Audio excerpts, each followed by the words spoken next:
ఎత్తినేస్తున్నారు అన్నమాట.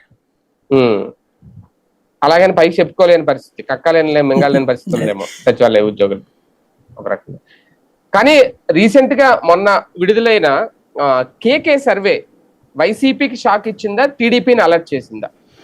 ఏమీ లేదు, KK survey already first phase లో ఒక్కటే సక్సెస్ లాస్ట్ ఎలక్షన్స్ ముందు, ఆ తర్వాత ఇవన్నీ ఫెయిల్యూరే. అతను ఇచ్చిన ఏ రాష్ట్రాన్ని సరే సక్సెస్ కాల, మిగతా ఇవన్నీ.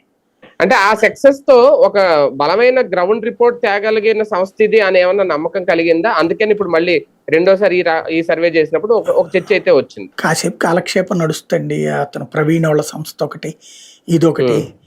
రాజకీయ నాయకులు మాట్లాడుకుంటారు, జనమే మాట్లాడుకుంటారు దాంట్లో, రాజకీయ పార్టీ కార్యకర్తలు మాట్లాడుకుంటారు దాంట్లో.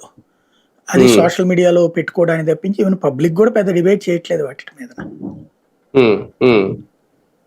అంటే వైసీపీకి ఏమి ఒక సూచన ఇవ్వలేదా ఆ సర్వే?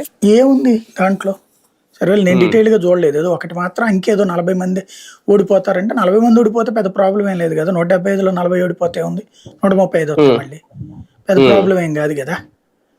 అంటే జగన్ అసెంబ్లీకి రావాలని ప్రజలు కోరుకుంటున్నారు. తప్పే